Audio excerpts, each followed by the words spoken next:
السلام عليكم ورحمة الله وبركاته. وعليكم السلام ورحمة الله وبركاته. الحمد لله نحمده ونستعينه ونستغفره ونؤمن به ونتوكل عليه ونعوذ بالله من شرور أنفسنا ومن سيئات أعمالنا من يهده الله فلا مضل له ومن يضلله فلا هادي له ونشهد أن لا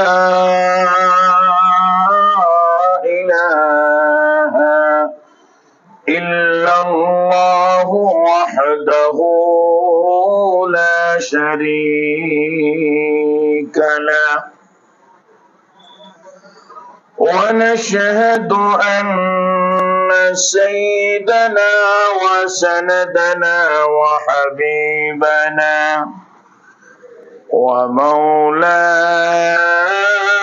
ومولانا محمدا عبده ورسوله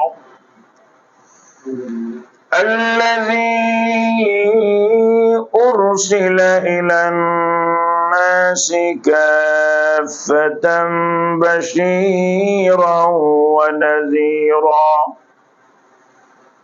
وداعيا إلى الله بإذنه وسراجا منيرا أما بعد فقد قال الله تعالى في كلامه المجيد وفي فرقانه الحميد أعوذ بالله من الشيطان الرجيم بسم الله الرحمن الرحيم إن أول بيت وضع للناس للذي ببكة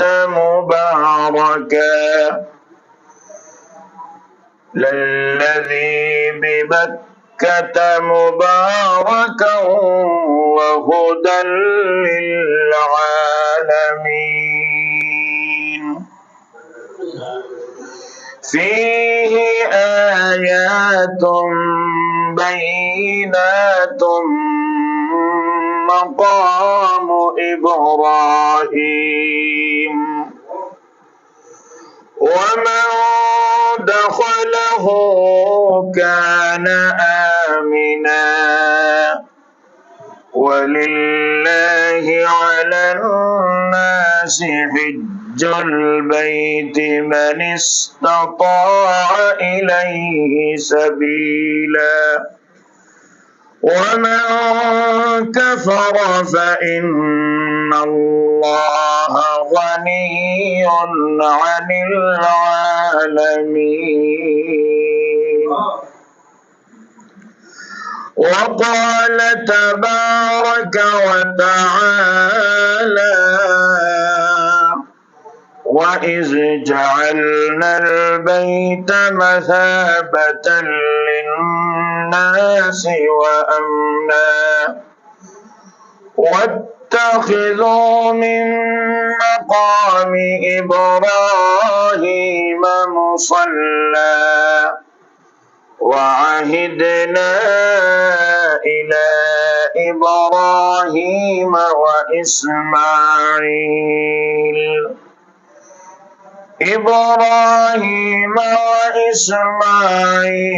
أن طهرا بيتي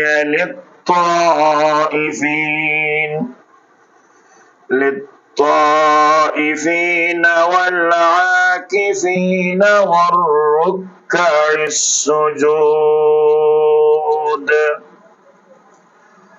وقال رسول الله صلى الله عليه وسلم: من حج لله فلم يرفث ولم يفسق رجع كيوم ولدته أمه. وقال النبي صلى الله عليه وسلم: الحج المبرور ليس له جزاء إلا الجنة، أو كما قال عليه الصلاة والسلام.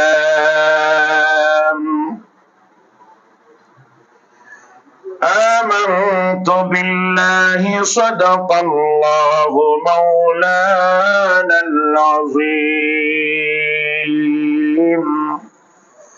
وصدق رسوله النبي الأمي الكريم، ونحن على ذلك لمن الشاهدين والشاكرين، والحمد لله رب العالمين. خانه کعبہ کا منظر اے خدا دکھلا مجھے،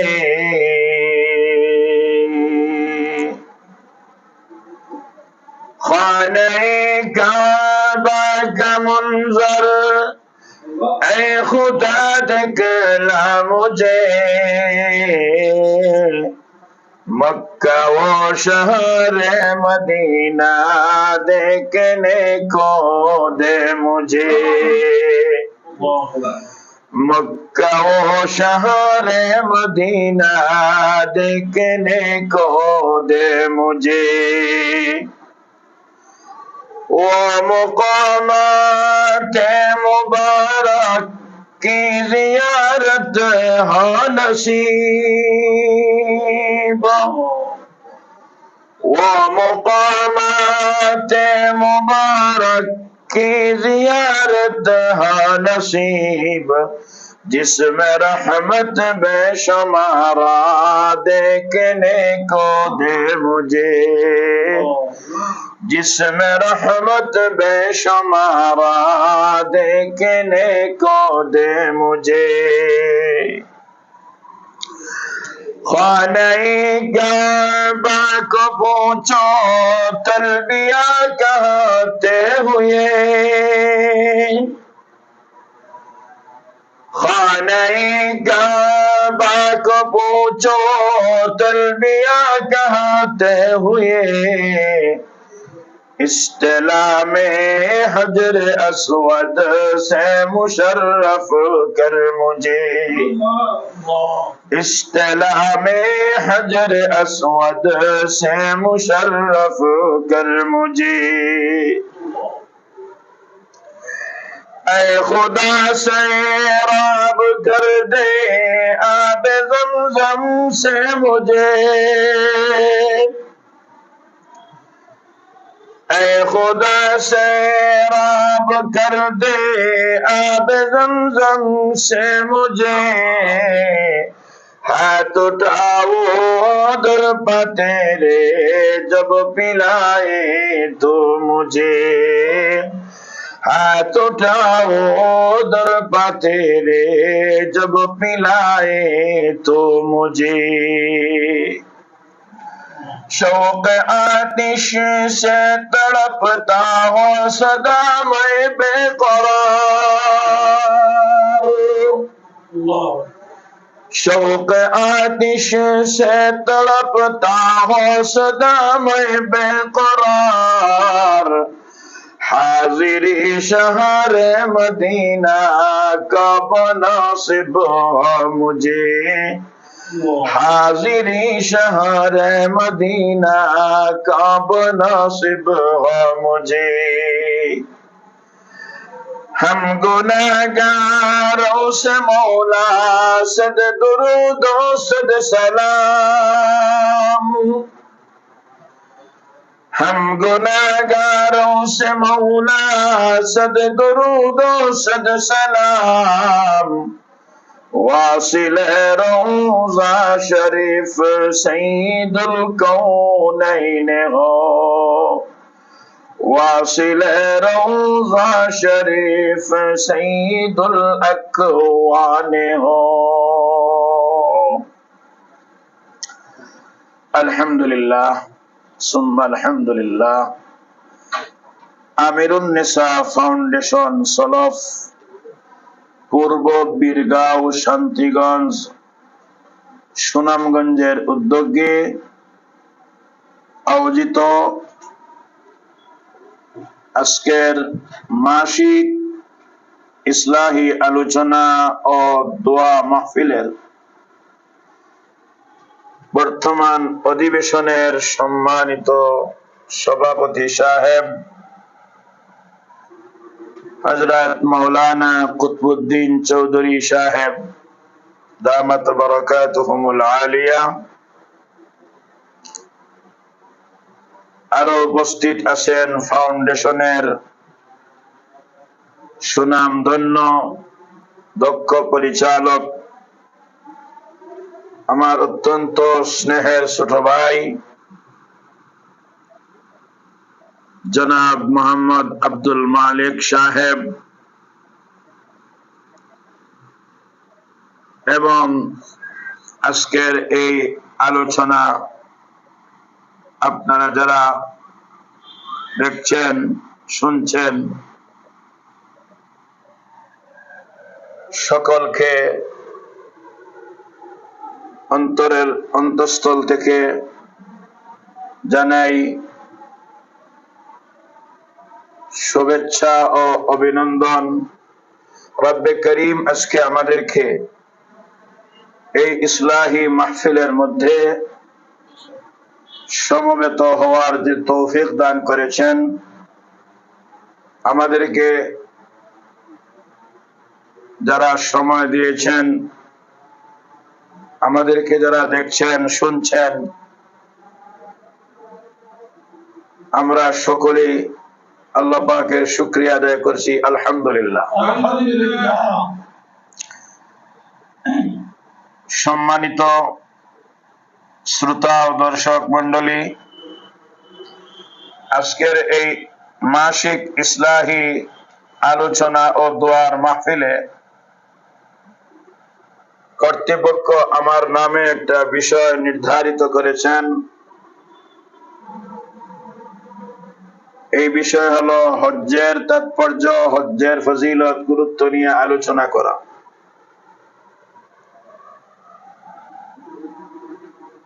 আমি আপনাদের সামনে আল্লাহ রাব্বুল আলামিনের মহাবাণী পবিত্র কালামে মজিদ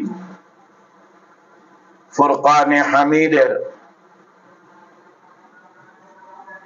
2 খানা আয়াতে কারিমা তিলাওয়াত করেছি এবং বিশ্বনবী মহানবী মুহাম্মদুর রাসূলুল্লাহ সাল্লাল্লাহু আলাইহি ওয়াসাল্লামের অসংখ্য অগণিত বিশাল হাদিসের ভান্ডার থেকে দুইখানা হাদিসে পাক আপনাদের সামনে পাঠ করেছি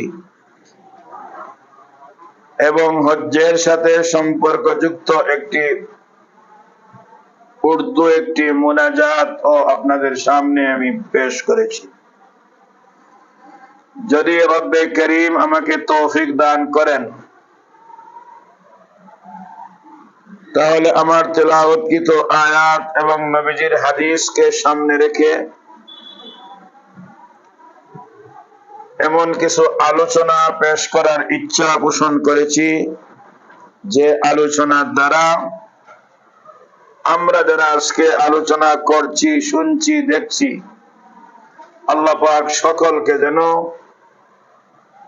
তথা সমস্ত মুসলিম মিল্লাতকে যেন কোরআন আর সুন্নাহর আলোচনার দ্বারা কোরআন আর সুন্নাহর রঙে সকলকে যেন রঙিন হওয়ার আল্লাহ পাক যেন সকলকে তৌফিক দান করেন বলি আমিন।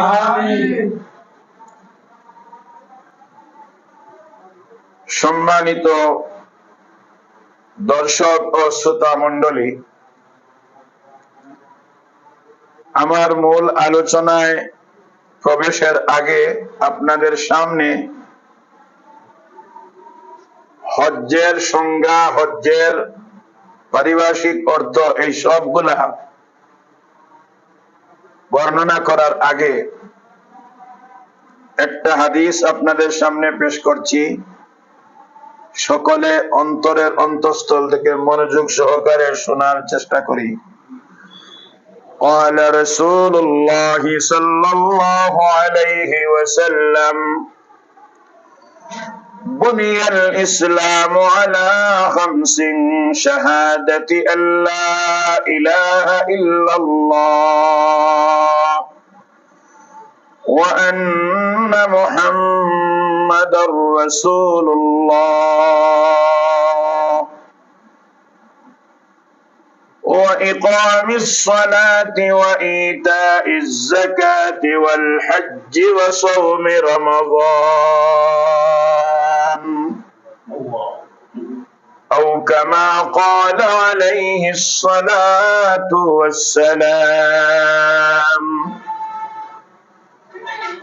রাসূল আরবী সাল্লাল্লাহু আলাইহি ওয়াসাল্লাম ইরশাদ করেন, ইসলামের ভিত্তি, ইসলামের ফাউন্ডেশন 5টি বিষয়ের উপর নির্ভরশীল। এর মধ্যে 1 নম্বর হলো কালেমা, 2 নম্বর নামাজ প্রতিষ্ঠা করা, 3 নম্বর যাকাত আদায় করা, 4 নম্বর হজ পালন করা, আর 5 নম্বর রমজান শরীফের রোজা রাখা। এই 5টা বিষয়ের উপর ইসলামের ভিত্তি। আজকের আলোচ্য বিষয় হজ্জের ফজিলত, গুরুত্ব, তাৎপর্য। এই যে হাদিস আপনাদের সামনে আমি এই মুহূর্তে পাঠ করলাম, এই হাদিসের মধ্যে আমরা ইসলামের পঞ্চবিনার মধ্য থেকে একটা হলো হজ সম্পাদন করা। তাহলে এই হাদিস থেকে আমাদের পরিষ্কার বুঝে আসছে যে হজ পালন করা হলো ইসলামের 5টা ভিত্তির মধ্যে অন্যতম একটা, হজ আদায় করা। অতএব হজ এটা ইসলামের মৌলিক বিষয়ের একটা। কেহ যদি হজ পালন করে না, সামর্থ্য থাকা সত্ত্বেও যদি হজ পালন করে না, তার পরিণতি কি আমি আপনাদের সামনে হাদিসের আলোকে, কোরআনের আলোকে ইনশাআল্লাহ পেশ করার চেষ্টা করব। এর বিপরীত দিক, সামর্থ্য আছে, হজ সম্পাদন করেছেন, তার শুভ পরিণতি কি এই বিষয় নিয়েও ইনশাআল্লাহ আলোচনা হবে। কোন একটা কাজ দুনিয়ার জীবনে দেখবেন, মানুষ যখন কোন কাজের লাভ সম্পর্কে অবগত হয়, কোন একজন ব্যবসায়ী যদি কোন একটা ব্যবসা সম্পর্কে সে জানতে পারে যে এই ব্যবসার মধ্যে লাভ খুব বেশি হয়,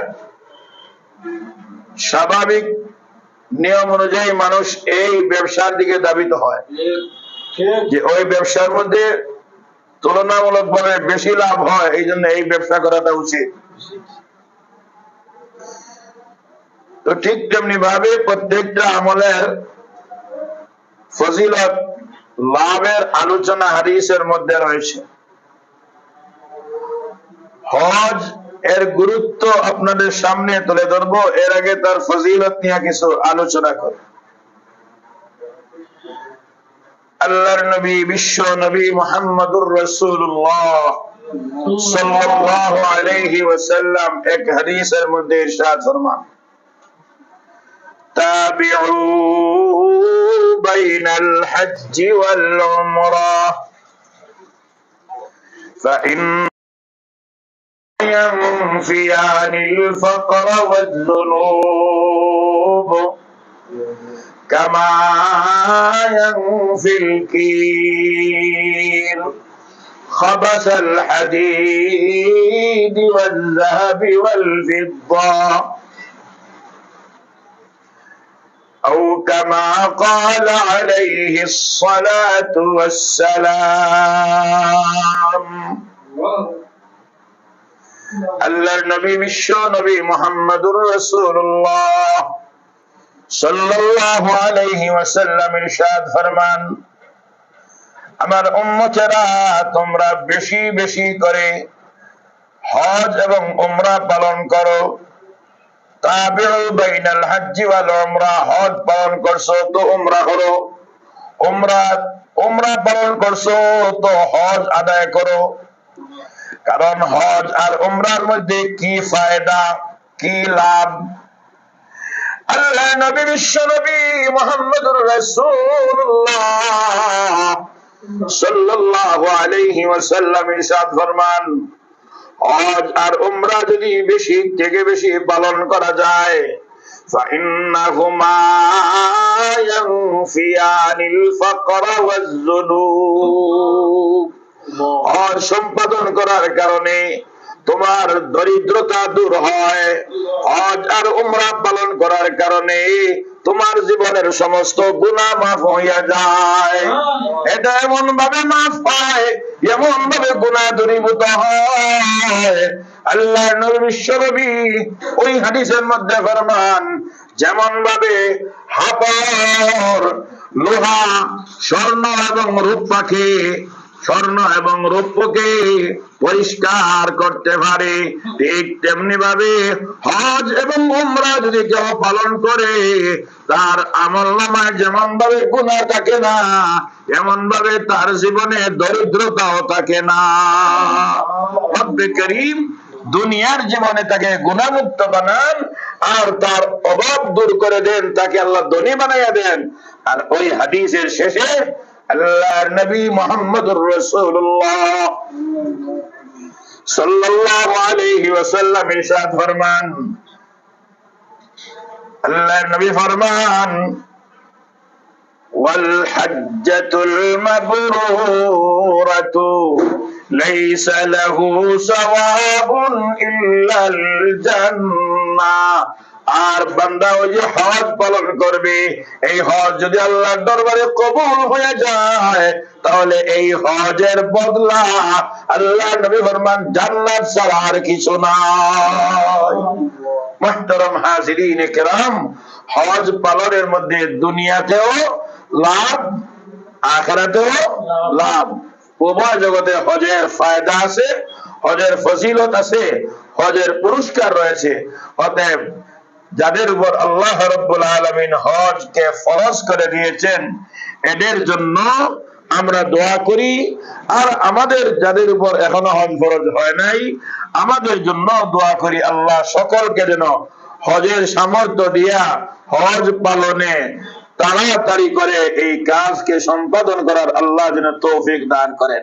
আমিন আমিন। আরেক হাদিসের মধ্যে রাসূল আকরাম সাল্লাল্লাহু আলাইহি ওয়াসাল্লাম ইরশাদ ফরমান, মান হাজ্জা লিল্লাহি ফালাম ইয়ারফুস ওয়া লাম ইয়াফসুক رجاء كيوم ولدته أمه আল্লাহ নবী ফরমান, যে ব্যক্তি আল্লাহর জন্য হজ সম্পাদন করলো, এই হজ পালনকালে লাম ইয়ারফুস ওয়া লাম ইয়াফসুক, কোন ঝগড়াঝাটি, কোন অশ্লীল কাজকর্ম, কোন ধরনের গালিগালাজ কিছুই করলো না, সুন্দরভাবে হজটাকে সে পালন করলো। হজ পালনের পরে যখন সে প্রত্যাবর্তন করে নিজের বাড়িতে চলে আসে, নিজের দেশে চলে আসে, আল্লাহর নবী মুহাম্মদুর রাসূলুল্লাহ সাল্লাল্লাহু আলাইহি ওয়াসাল্লাম ইরশাদ ফরমান, সে এই যে প্রত্যাবর্তন করে এমন অবস্থায় যেন তার মাসকে তাকে প্রসব করছেন, অর্থাৎ একজন মা সন্তানকে প্রসব করার পরে এই সন্তান যেমন নিষ্পাপ, হজ পালনকারী সুন্দর করে নিয়ম শৃঙ্খলা রক্ষা করে সবগুলাকে যদি যথাযথভাবে পালন করতে পারে, হজ থেকে ফিরার পথে সে নিষ্পাপ হইয়া বাড়িতে ফিরে। মুহতারাম হাজিরিন কেরাম, এই যে হাদিস আপনাদের সামনে দুইটা পেশ করলাম, এইগুলো হলো হজ্জের ফজিলত। এই ফজিলতপূর্ণ আলোচনা শোনার পরে আল্লাহ পাক যেন যাদেরকে তৌফিক দান করেছেন, এরা যেন হজের মধ্যে গড়িমিশি না করে তাড়াতাড়ি করে হজ সম্পাদন করতে পারেন, আল্লাহ যেন তৌফিক দান করেন। কারণ আল্লাহর নবী এক হাদিসের মধ্যে ফরমান, মান আরাদাল হজ্জা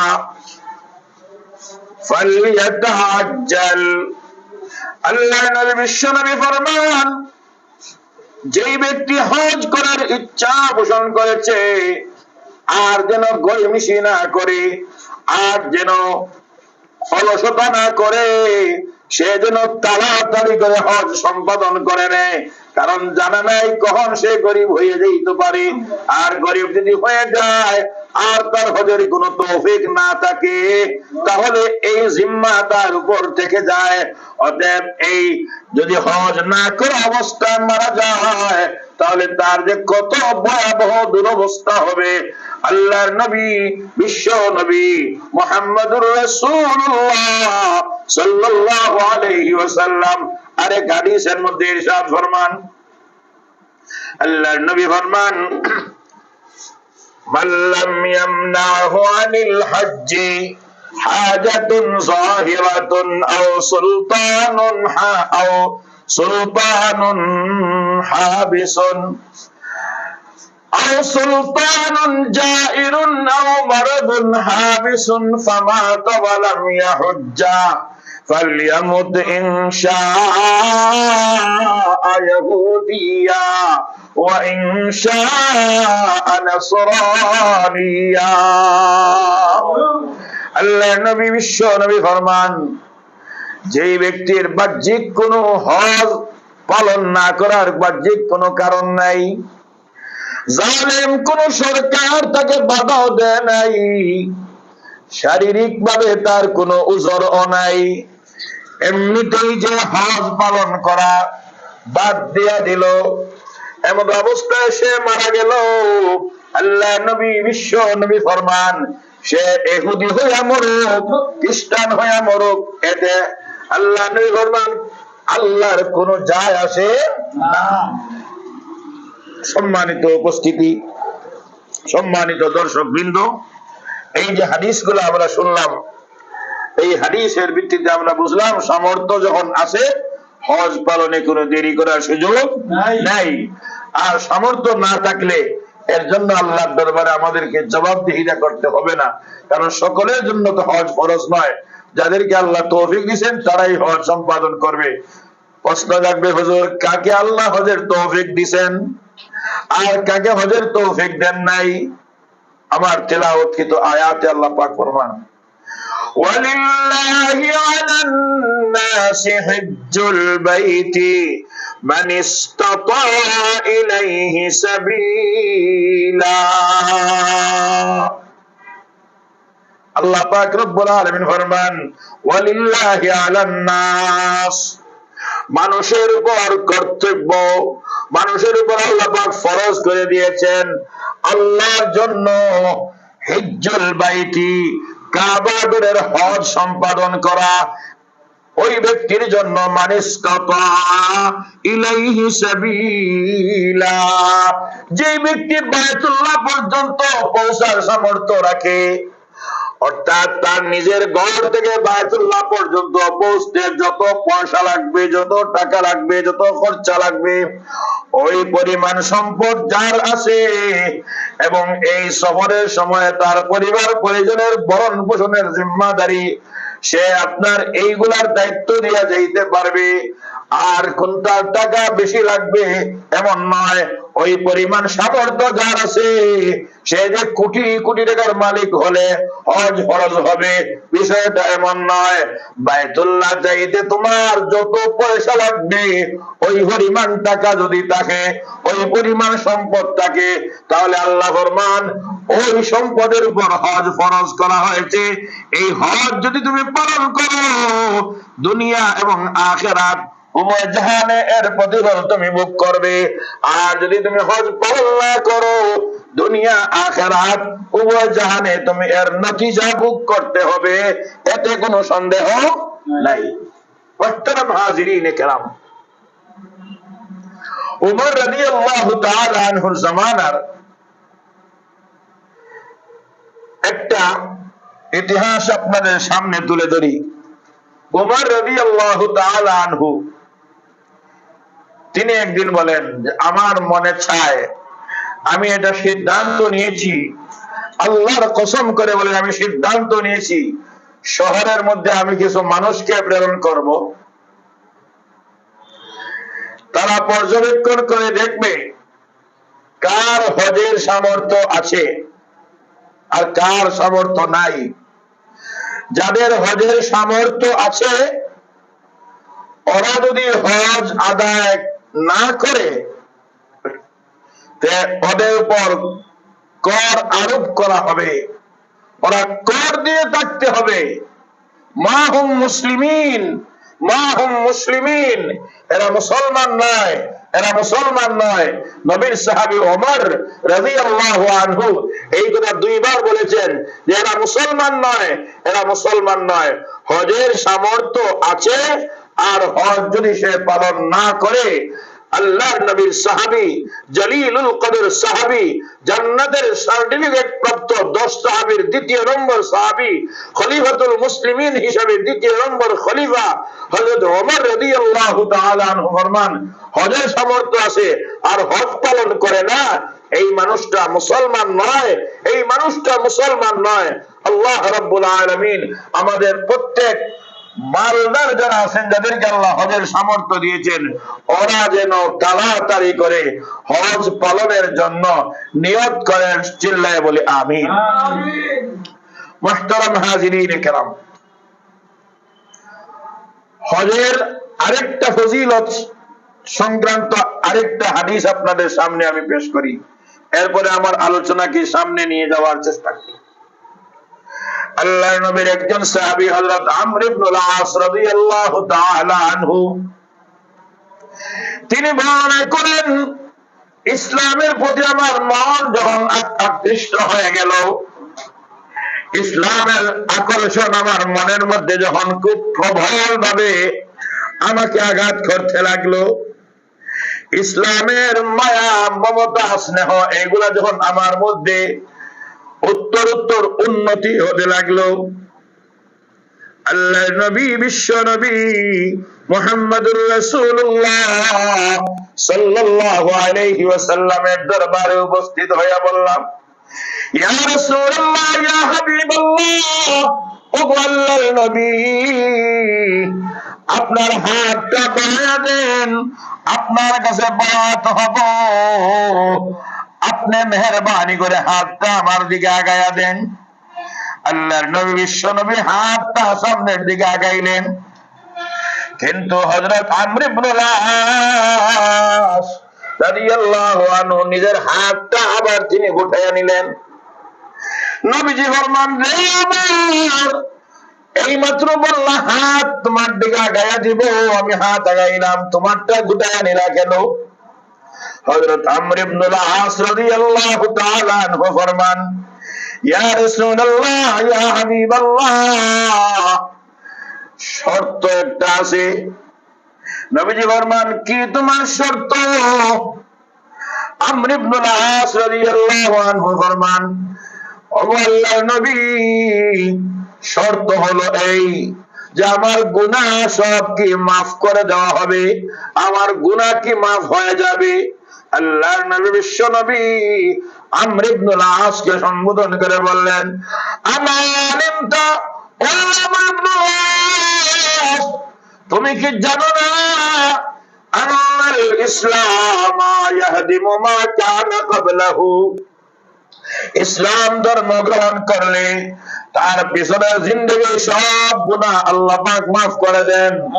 ও আন্নাল হিজরাতা তাহদিমু মা কানা ক্বাবলাহা, আর হিজরত করলে হিজরতের পূর্ববর্তী সব গুনাহ আল্লাহ মাফ করে দেন।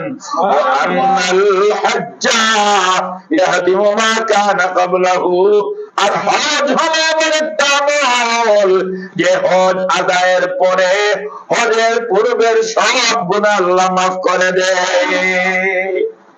তাহলে এই হাদিস দ্বারা আমরা তিনটা বিষয় জানতে পারলাম। একজন টাটকা কাফির যদি ইসলাম গ্রহণ করে তার পিছনের জিন্দেগির সব গুনাহ আল্লাহ মাফ করে দেন, আর হিজরত করার কারণে হিজরতের পূর্ববর্তী সব গুনাহ আল্লাহ যেমন ভাবে মাফ করে দেন, এমনি ভাবে যদি আল্লাহর কোন বান্দা হজ পালন করেন, হজ পালনের বরকতে তার পিছনের জিন্দেগির সব গুনাহ আল্লাহ মাফ করে দেন। মুহতারাম হাজিরিন, মুহতারাম সামিঈন, আমরা এতক্ষণ যে আলোচনা শুনলাম, হজ আদায়ে কি লাভ হয় আর হজ অনাদায়ে কি লস হয়, আমরা নেগেটিভ পজিটিভ উভয় দিক থেকে কিছু আলোচনা শুনেছি।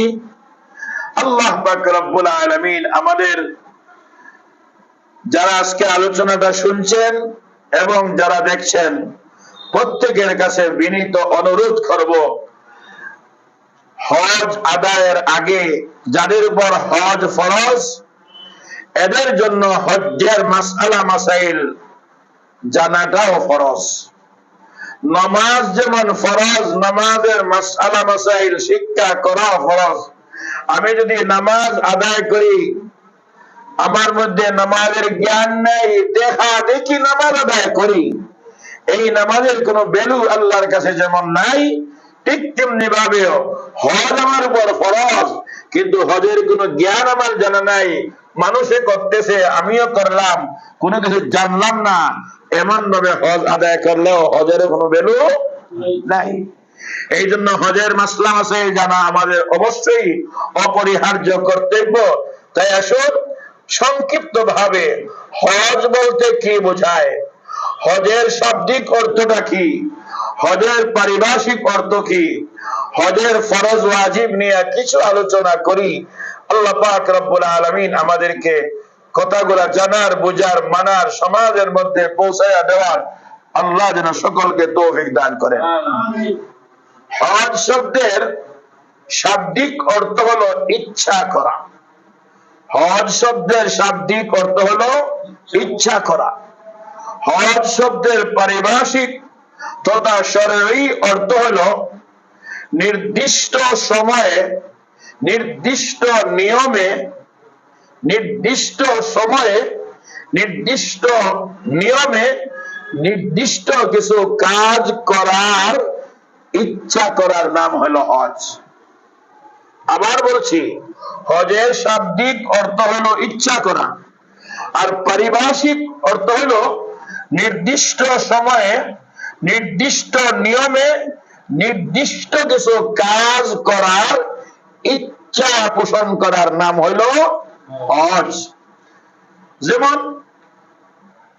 হজের জন্য নির্ধারিত দিন আছে, হজের মাস তো হলো তিনটা, শাওয়াল, জিলকদ, জিলহজ, এইগুলো হজের মাস।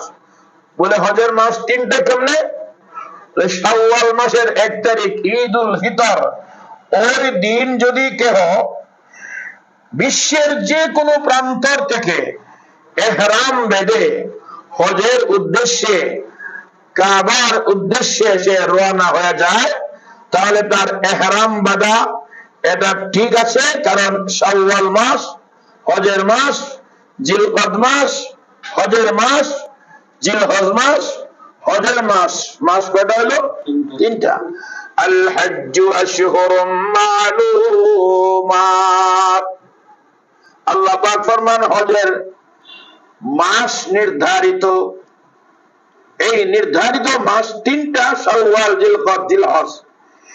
এই দিন সমূহের মধ্য থেকে যে কোনো দিন আপনি যদি ইহরাম বেঁধে কাবার উদ্দেশ্যে রওনা হন, তাহলে আপনার হজের কাজ আরম্ভ হয়ে গেল। কারণ হজের ফরজ তিনটার মধ্যে একটা হলো ইহরাম বাঁধা। তিন ফরজের এক ফরজ হলো ইহরাম বাঁধা, আর একটা হলো উকুফে আরাফা, আরাফার ময়দানে অবস্থান করা, আরেকটা হলো আপনার তোয়াফ করা। হজ্জের তিনটা ফরজ, একটা হলো ইহরাম, একটা হলো তোয়াফ, আর একটা হলো উকুফে আরাফা। এই যে আমি তিনটা কথা বললাম, এগুলা শুধু নাম তালিকায় শুনলেই হবে না। হজে যাদের যাওয়ার ইচ্ছা আছে, যাদেরকে আল্লাহ সামর্থ্য দিয়েছেন, এটা প্র্যাকটিক্যাল হজ সম্পর্কে একটা ধারণা পেতে হলে আপনাদেরকে এটা আপনার একটা কোর্স করে হজের প্রশিক্ষণ আপনাকে নিতে হবে।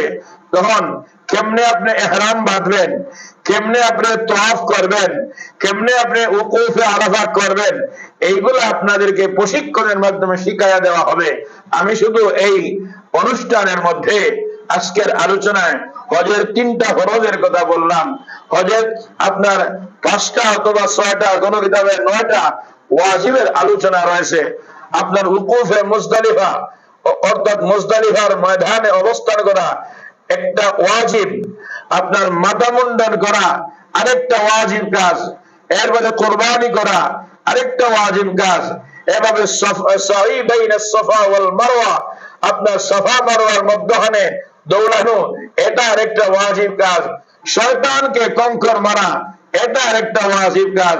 কোরবানি করা আরেকটা ওয়াজিব। এমন ভাবে ওয়াজিব কোন কিতাবে 5টা আছে, কোন কিতাবে 6টা, কোন কিতাবে 9টা।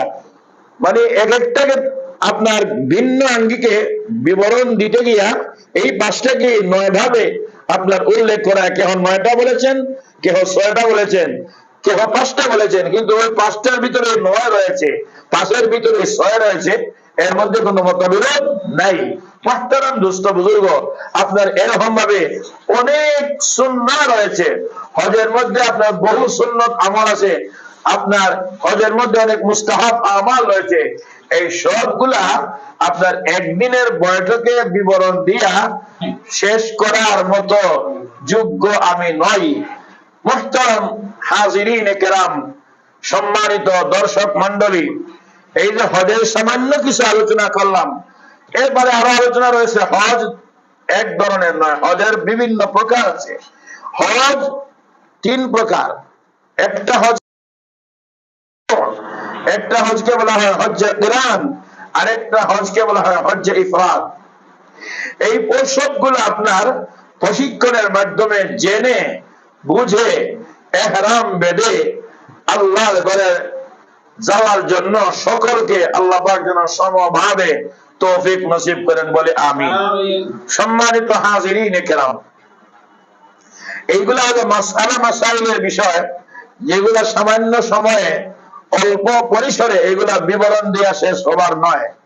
আমি আপনাদেরকে আকুল আবেদন করে বলছি, যাদের এই বছর হজে যাওয়ার ইচ্ছা, আপনারা প্রশিক্ষণের মাধ্যমে এগুলা শোনার, জানার, বুঝার, মানার চেষ্টা করবেন। আর পত্র ফাউন্ডেশনের সুদক্ষ পরিচালক ছোট ভাই মোহাম্মদ আব্দুল মালিক, আপনাকেও বলছি, যদি এটাকে আপনি আরো গুরুত্ব দেন, এক বৈঠককে এমন ভাবে আপনি সাজান যে এই বৈঠকে শুধু হজের মাসআলা মাসাইল নিয়ে আলোচনা হবে আর অন্য কিছু নয়, তাহলে এটা আমাদের জন্য আরো আপনার ভালো হবে, জাতির জন্য ফায়দা হবে। সামনে আপনি এমন ভাবে মাসআলা কেন্দ্রিক একটা আপনি এরকম ভাবে ব্যবস্থা করবেন, ইনশাআল্লাহ আমাদের সকলের জন্য কি হবে, ফায়দা হবে। সে যাই হোক, এবার আপনাদের সামনে যে বিষয়টা আলোচনা করতে চাই তা হলো এই, আমি বাংলাদেশ থেকে হজ পালন করার জন্য আল্লাহর বাড়িতে গেলাম, লক্ষ লক্ষ টাকা খরচ করে হজ করলাম। আমার হজটা আল্লাহর দরবারে কবুল হইল কি হইল না, যাকে বলা হয় মাবরুর মকবুল হজ, এটা আমি বুঝবো কেমনে? এটার কিছু নিদর্শন হাদিসের মধ্যে আপনার বিবরণ রয়েছে। আমি আপনাদের সামনে মাবরুর তথা মকবুল হজের কিছু আলামাত নিয়ে আলোচনা করব। যদি কয়েকটা মিনিট দরজার পরিচয়ে আপনারা শুনেন তো ইনশাআল্লাহ আমাদের জাতির ফায়দা হবে, ব্যক্তির ফায়দা হবে, সমাজের ফায়দা হবে, ইনশাআল্লাহ সকলের ফায়দা হবে। মাবরুর হজের অনেক আলামত রয়েছে, অনেক নিদর্শন রয়েছে। এর মধ্যে একটা নিদর্শন হলো আমি যে হজ করব, যে টাকা পয়সা খরচ হবে, এর মধ্যে কোনো হারাম মিশ্রিত হতে পারবে না। আমার হজে মনে করুন 6 থেকে 7 লক্ষ 8 লক্ষ টাকা খরচ হলো, এর মধ্যে 1 টাকা হারাম ঢুকলো আর বাকি সব টাকা হালাল, আল্লাহর কসম করে বলি আপনার হজে যাওয়া বৃথা বৃথা বৃথা। কারণ সামান্য পরিমাণ হারাম যদি আপনার হজের সম্পদে ঢুকিয়ে যায়, এই হজ আল্লাহর দরবারে আপনার কবুল হবে তো দূরের কথা, হজ আপনাকে লানত দিবে। এজন্য হালাল মাল দিয়া আপনার হজ্জে এই হালাল মাল খরচ করতে হবে। হালাল মাল ছাড়া হারাম দিয়ে যদি কেউ সওয়াবের আশা করে, তার ঈমান যাওয়ার সম্ভাবনা আছে। অতএব হজ্জে মাবরুরের জন্য 1 নম্বর আলামত হলো আমি হারাম মাল দিয়ে হজ করব না, আমার মালটা হতে হবে 16 আনা হালাল। আল্লাহ পাক রব্বুল আলামিন এবারের হজযাত্রী যারা হবেন, এবারের উমরায় যারা যাবেন, প্রত্যেককে যেন হালাল মাল নিয়ে হজে যাওয়ার তৌফিক আল্লাহ দান করেন, আমিন। কারণ হাদিস শরীফের মধ্যে আছে, এক হাদিসের মধ্যে আছে قال النبي صلى الله عليه وسلم لا يدخل الجنة جسد غذي بالحرام। আল্লাহ নবী বিশ্ব নবী বলেন, এই দেহ জান্নাতে প্রবেশ করবে না যেই দেহে রক্তে মাংসে হারাম দ্বারা গঠিত হয়েছে। বুজুর্গ, আমার প্রাণের ভাইরা, আমার বন্ধুরা, যদি হারাম মাল দিয়া সামান্য রক্ত মাংস গঠিত হয় বডির মধ্যে, এই বডি যেরকম ভাবে জান্নাতে প্রবেশ করবে না, ঠিক তেমনি ভাবে হারাম মাল দিয়ে যদি আপনি হজ পালনে যান, এই হজে আপনার কোনো কাজে আসবে না। সংক্ষিপ্ত কথা হলো এই, হজের মধ্যে আমার যে মাল খরচ হবে, এটা হতে হবে একবারে 16 আনা হালাল। আল্লাহ পাক আমাদেরকে তৌফিক দান করুন। 2 নম্বর হজ্জে মাবরুরের জন্য আরেকটা আলামত হলো একমাত্র আল্লাহর জন্য হজ পালন করব, মানুষকে দেখাইবার জন্য নয়। লৌকিকতা করতে পারবে না এই যে হজ আমি পালন করব, মনের মধ্যে এটা থাকবে না যে আমি হজ পালন করলে পরে মানুষ আমাকে হাজী সাহেব বলে রাখবে। আমি হজ পালন করব, আমার ব্যবসায়ী প্রতিষ্ঠানের নাম যা দিবে হাজী অমুক মিয়া বলে আমি আমার এই পরিচয় দিব। এটা যদি নিয়ত হয় তাহলে তোমার হজ বাতিল। তোমার হজ করার উদ্দেশ্য যদি একটা হয় আগামীতে নির্বাচন গাইব, আর ওই নির্বাচনের প্রার্থীর মধ্যে আমি একজন হাজী সাহেব, আমি এই উদ্দেশ্যে যদি আমি হজ করি, তাহলে আপনি ধর্ম ব্যবসায়ী হইলেন। ধর্মের পরিচয় দিয়া আপনি ব্যবসা করতে লাগলেন, আপনি ধর্ম ব্যবসায়ী হইবেন। এইবারে হজ পালনের মধ্যে যে দুনিয়ার কোন স্বার্থ নিহিত থাকে, এটা হয় লৌকিকতা। আর এই লৌকিকতার দ্বারা দুনিয়া আখিরাত তোমার বরবাদ হবে, কোনো ফায়দা হবে না। তাহলে 2 নম্বর হলো যে হজ হবে একমাত্র আল্লাহ পাক রব্বুল আলামিনকে রাজি এবং সন্তুষ্ট করার নিমিত্তে আমি হজ পালন করব। যেমন কোরআনের এক আয়াতে আল্লাহ পাক ফরমান, قل إن صلاتي ونسكي ومحياي ومماتي لله رب العالمين।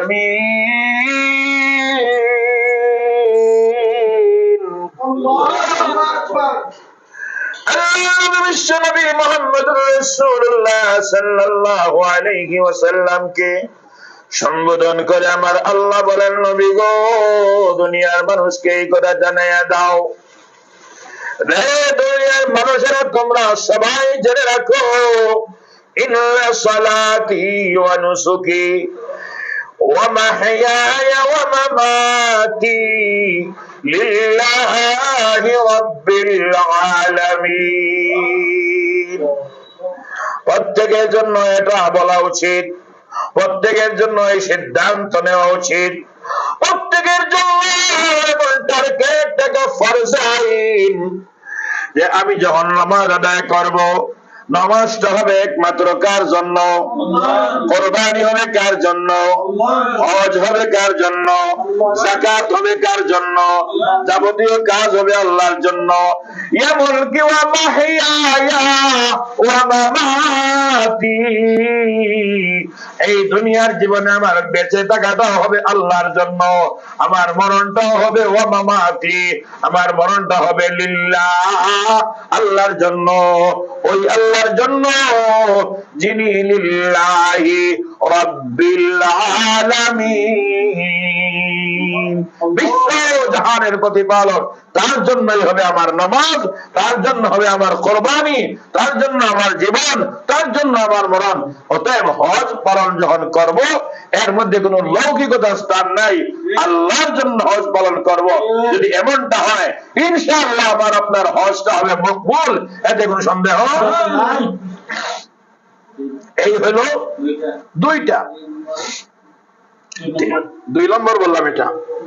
3 নম্বর মকবুল হজের আলামত সম্পর্কে আল্লাহর নবীর একজন সাহাবী জাবির ইবনে আব্দুল্লাহ রাদিয়াল্লাহু তাআলা আনহু আল্লাহর নবী বিশ্ব নবী মুহাম্মদুর রাসূলুল্লাহ সাল্লাল্লাহু আলাইহি ওয়াসাল্লামকে জিজ্ঞাসা করলেন, ইয়া রাসূলুল্লাহ, ইয়া হাবিবাল্লাহ, মকবুল হজ বলতে কোনটাকে বোঝায়?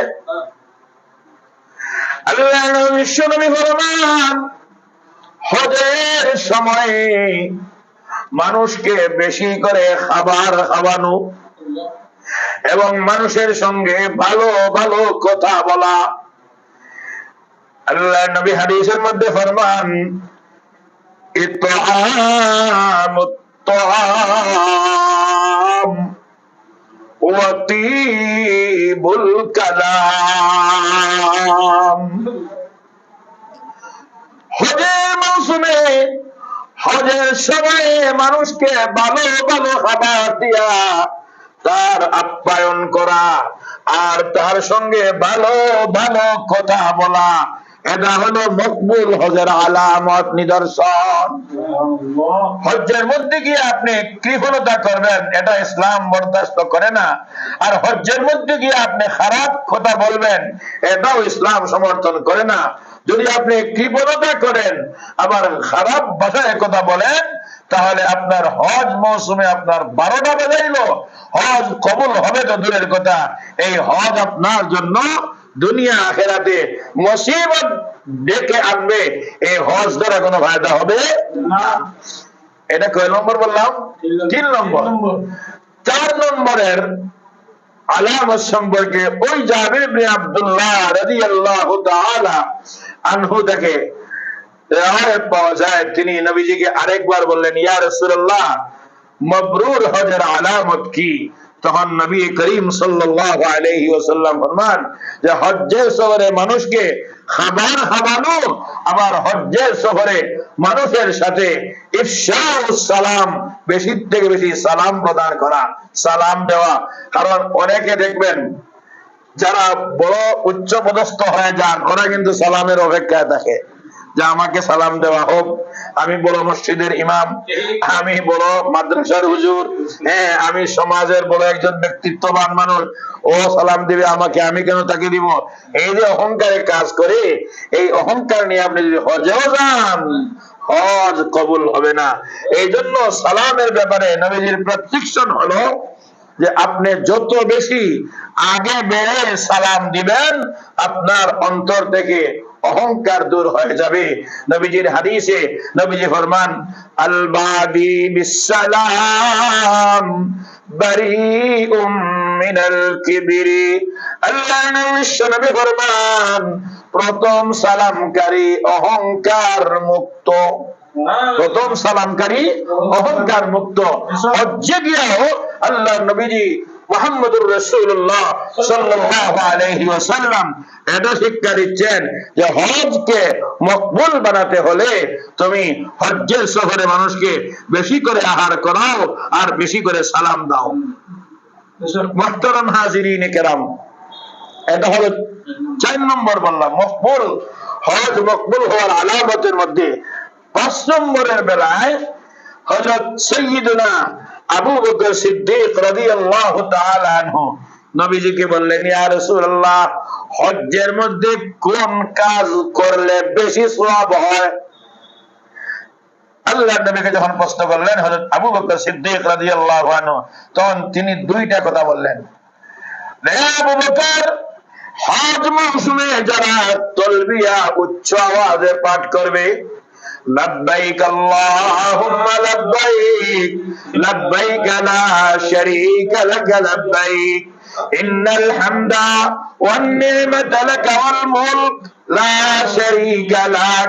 আল্লাহ নবী ফরমান, হজ মৌসুমে হজ্জের সময় যারা উচ্চ আওয়াজে বেশি থেকে বেশি তালবিয়া পাঠ করবে আর যারা বেশি থেকে বেশি কুরবানি করবে, এদের হজ আল্লাহর দরবারে মকবুল। দোস্ত বুজুর্গ, অতএব হজ্জের সফরে গিয়া কুরবানি, যদিও একটা কুরবানি করলে ওয়াজিব আদায় হয়ে যায়, যদি সম্ভব হয় আরো বেশি কুরবানি করার জন্য আল্লাহ যেন সকলকে তৌফিক দান করেন। কারণ দেখেন, দুনিয়াতে যত মানুষ হজে যাচ্ছে এই পর্যন্ত, আমার আপনার নবী প্যারা নবী মুহাম্মদুর রাসূলুল্লাহ সাল্লাল্লাহু আলাইহি ওয়াসাল্লাম যতটা কুরবানি করেছেন হজে, আজ পর্যন্ত নবীজির রেকর্ড কেউ ভাঙতে পারে নাই, পারবেও না।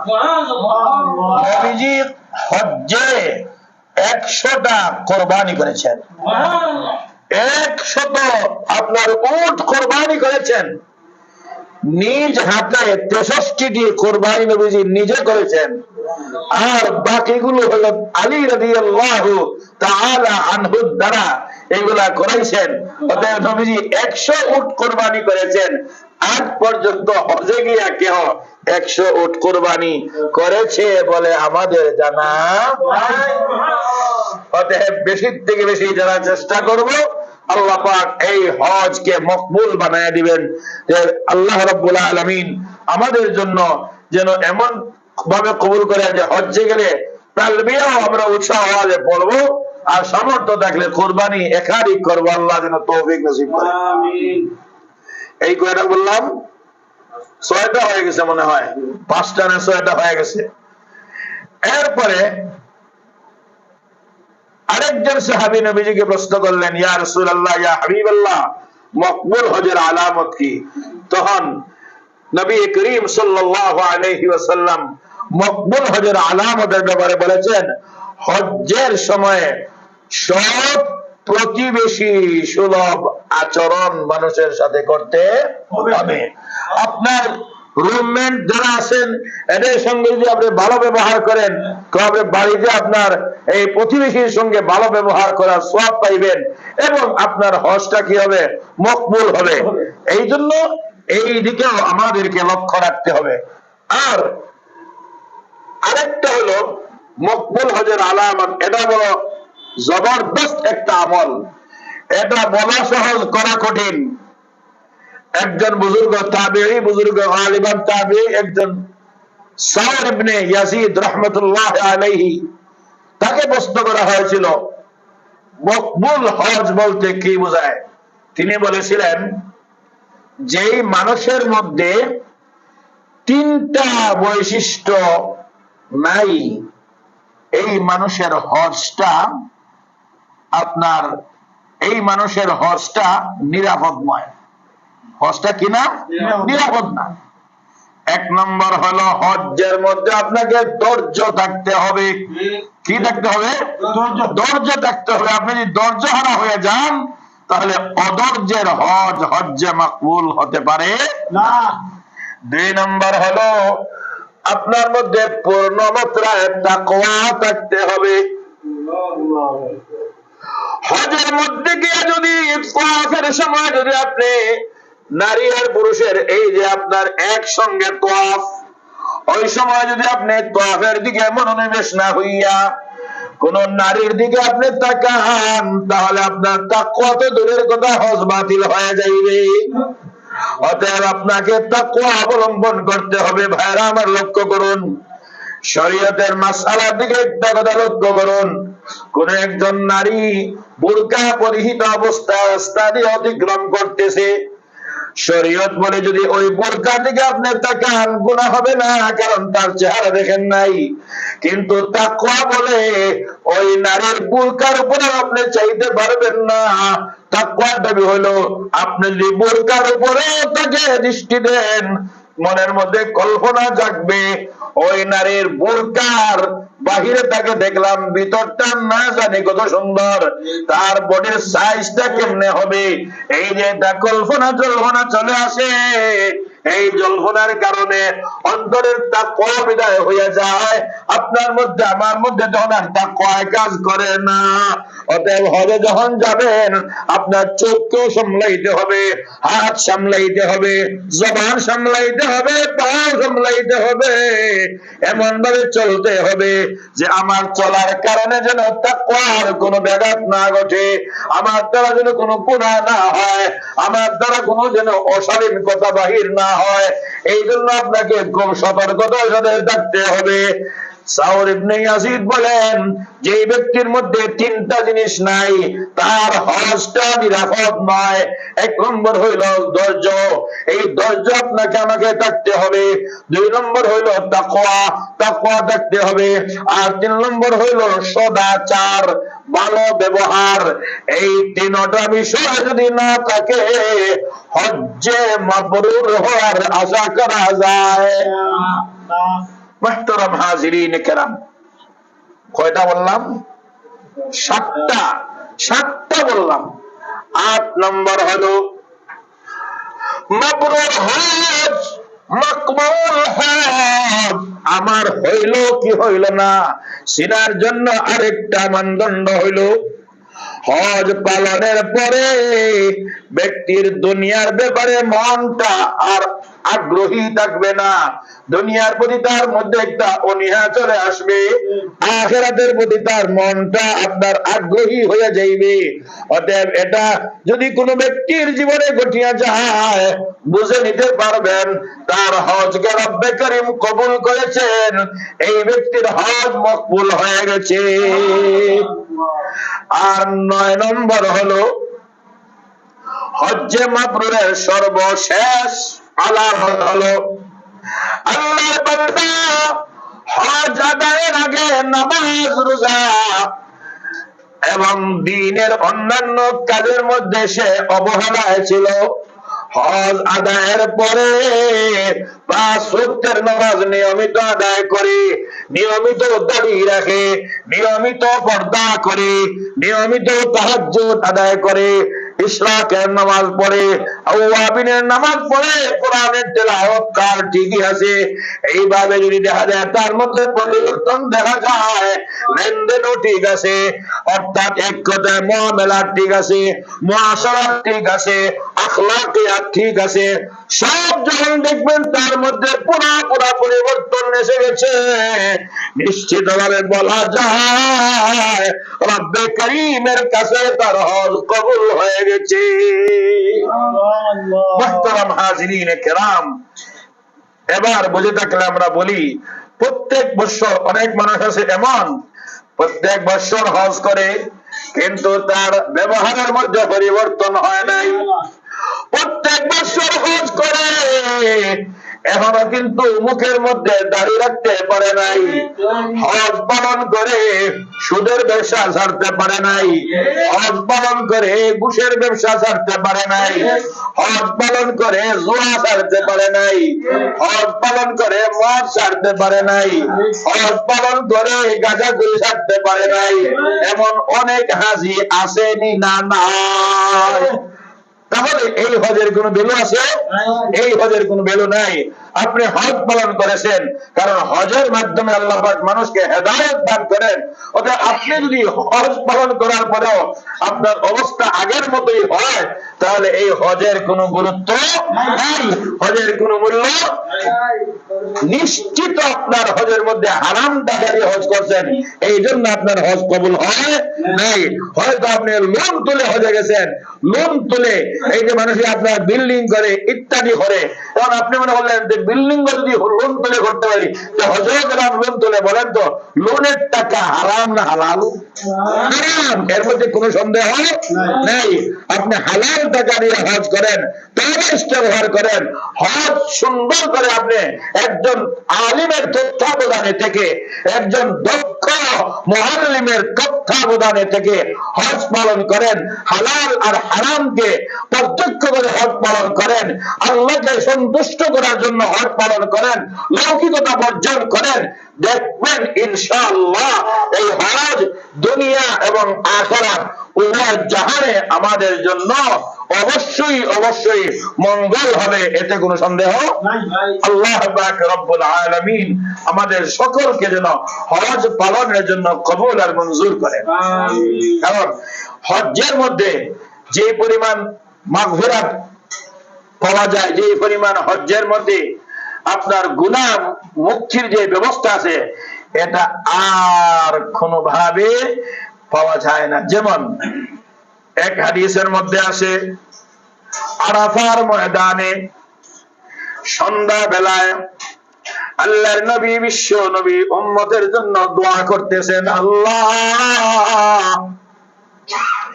আমার সমস্ত উম্মতকে আপনি মাফ করে দাও। আল্লাহর দরবারে আল্লাহর নবী বিশ্ব নবী দোয়া করতেছেন, এমন অবস্থায় গায়েব থেকে আওয়াজ আসলো, আল্লাহ নবীকে জানাইয়া দিলেন, আল্লাহ ও আমার হাবিব আপনার উম্মতের জালেম ছাড়া সকলের গুনাহ আমি আল্লাহ মাফ করে দিয়েছি। আল্লাহর বিশ্ব নবী উম্মতের কান্ডারি, এরপরে নবী খুশ না, আল্লাহর দরবারে আবার দোয়া করতেছেন, আল্লাহ আমার উম্মতের মধ্যে যারা জালেম আছে মজলুমদেরকে জান্নাতে বাড়তি জায়গা দিয়া জালিমকে আপনি মাফ করে দাও। আল্লাহর দরবারে নবীজি দোয়া করতেছেন, এই দিনের দোয়া কবুল হয় নাই। পরের দিন উকুফে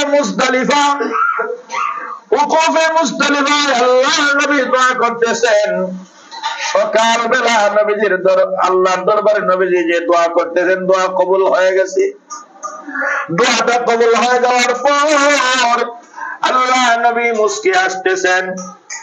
এমন অবস্থায় হযরত আবু বকর এবং হযরত ওমর রাদিয়াল্লাহু তাআলা আনহু নবীজিকে বলতেছেন, ইয়া রাসূলুল্লাহ, ইয়া হাবিবাল্লাহ, আমার আম্মা আব্বা আপনার উপর কুরবান হোক। এই সময় আপনি তো কোনোদিন হাসেন না, ও নবী আজকে এই মুহূর্তে আপনি কেন হাসলেন? আল্লাহর নবী বিশ্ব নবী ফরমান, আমার দোয়া রব্বে করিমের দরবারে কবুল হয়ে গেছে। আমার উম্মতের মধ্যে যারা জালিমও আছে, মহান আল্লাহ আরাফার ময়দানে দোয়ার বরকতে আজকে মুজদালিফার দোয়াকে আল্লাহ কবুল করে নিয়েছে। আমি যে হাসলাম এই জন্য, আল্লাহ যে আমার উম্মতের সবাইকে মাফ করে দিয়েছেন, এই ভেবে ইবলিস সে তো বলতেছে সর্বনাশ, আমার সর্বনাশ। ইবলিস মাটি তার মাথার মধ্যে মারতে লাগলো আর বলতেছে আমার ধ্বংস অনিবার্য।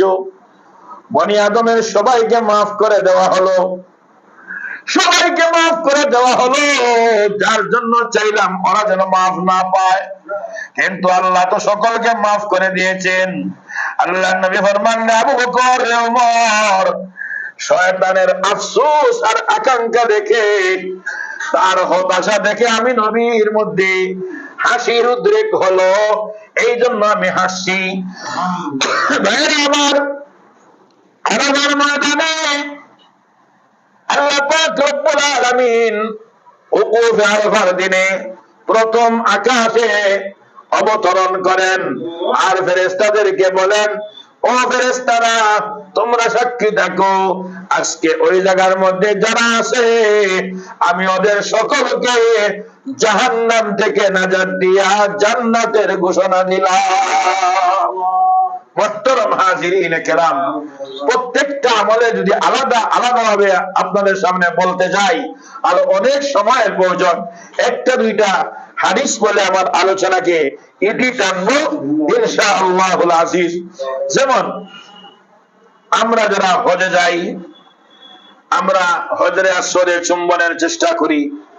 হাদিস শরীফের মধ্যে আল্লাহর নবী সাল্লাল্লাহু আলাইহি ওয়াসাল্লাম ফরমান, লা ইয়াবাসান্নাল্লাহুল আজরা ইয়াউমাল কিয়ামা লাহু আইনান।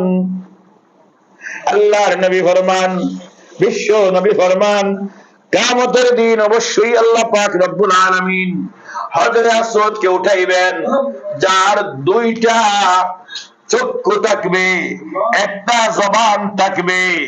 যারা তাকে চুম্বন করেছে এদের পক্ষে রব্বে করিমের দরবারে তারা সাক্ষ্য দান করবে।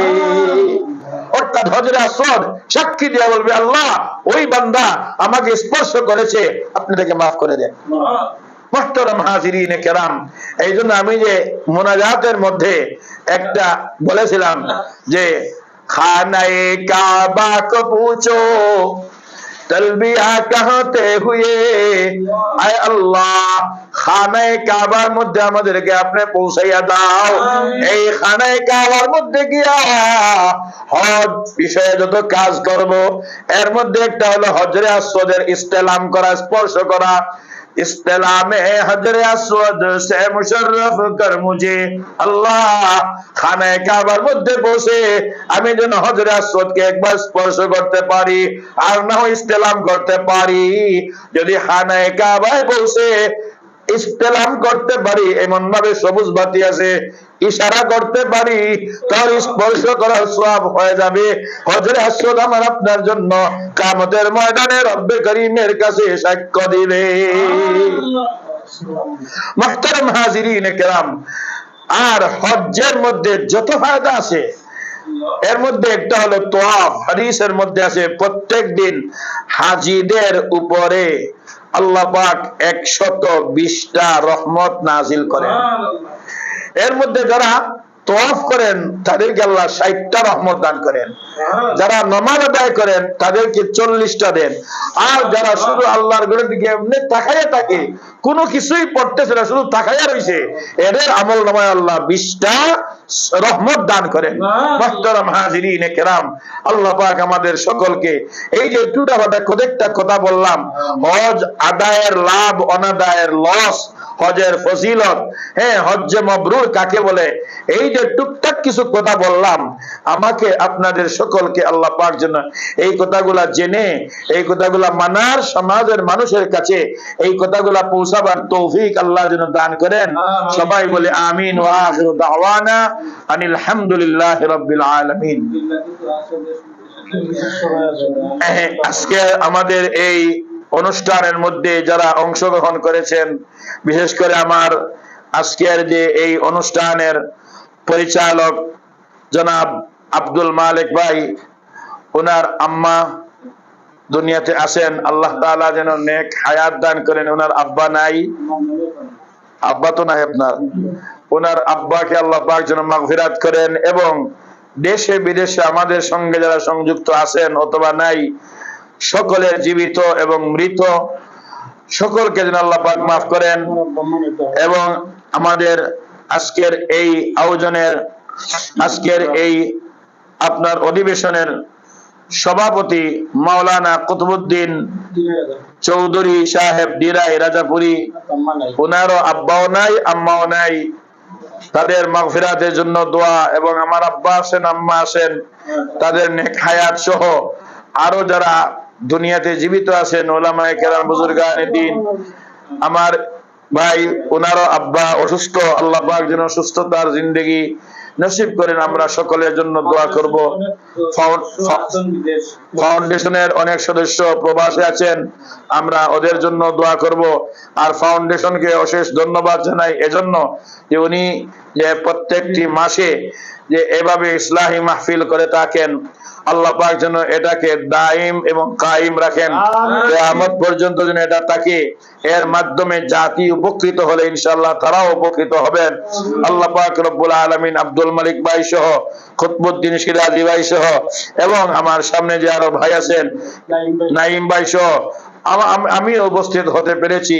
আল্লাহ পাক আমাদের সকলকে যেন নেক হায়াত দিয়া মালামাল করেন, দুনিয়া এবং আখিরাত উভয় জাহানে আমাদের জন্য যেন আল্লাহ পাক মঙ্গলের ফয়সালা করেন। সকলে বলে আমিন। আলহামদুলিল্লাহি রাব্বিল আলামিন ওয়াল আকিবাতু লিল মুত্তাকিন ওয়াস সালাতু ওয়াস সালামু আলা সাইয়্যিদিল আমবিয়া ওয়াল মুরসালিন وعلى آله وصحابه أجمعين.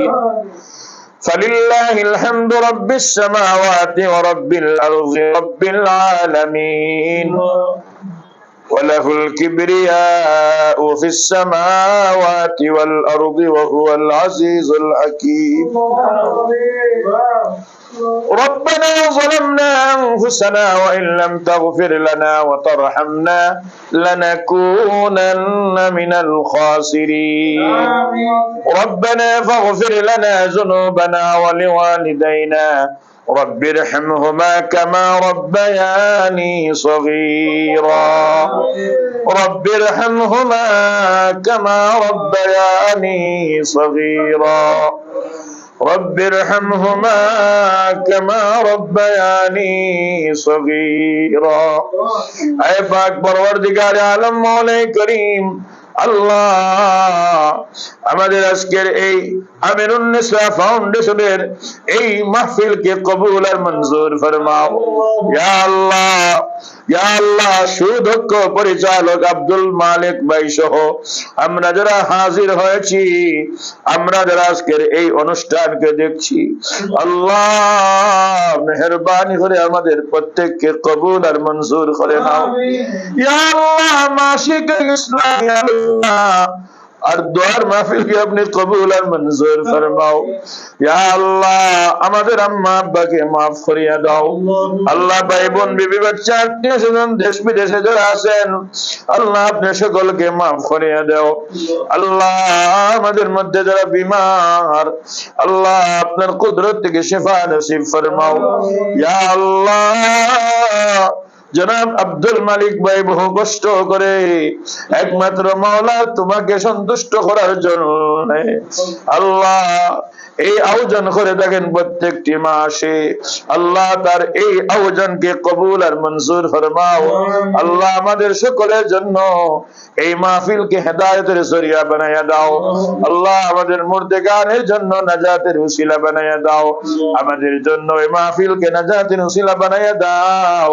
আল্লাহ আল্লাহ আমাদের तमाम बीमारीদেরকে শিফা দান ফরমাও ইয়া আল্লাহ আমার আম্মা আব্বা সহ আরো যাদের আম্মা আব্বা দুনিয়াতে আছেন নেক হায়াত দান ফরমাও সুস্থতার জিন্দেগি ফিরাইয়া দাও আল্লাহ সব ধরনের অসুবিধা দূর হইয়া দাও ইয়া আল্লাহ আমরা যারা ঋণগ্রস্ত আছি মাবুদ আল্লাহ ঋণ মুক্তির ব্যবস্থা করিয়া দাও আয় মাওলা করিম আমরা যারা অভাবী আছি আল্লাহ আপনি অভাব দূর করিয়া দাও ইয়া আল্লাহ অভাবের কারণে মানুষের দরবারে সাইল আমাদেরকে বানাইও না আল্লাহ মানুষের দরবারের ফকির আমাদেরকে বানাইও না আপনার দরবারের সাইল আর ফকির আমাদেরকে বানাও মানুষের দরবারের কাঙ্গাল আমাদেরকে বানাইও না আয় মাওলা করিম ইয়া আল্লাহ আমাদেরকে ইয়া আল্লাহ ইলমে নাফে আমলে সালেহ নসিব ফরমাও ইয়া আল্লাহ হজের বিষয়ে যা আলোচনা আমরা শুনলাম আপনি কবুল আর মঞ্জুর ফরমাও ইয়া আল্লাহ যাদের সামর্থ্য আছে হজে যাওয়ার তৌফিক দান ফরমাও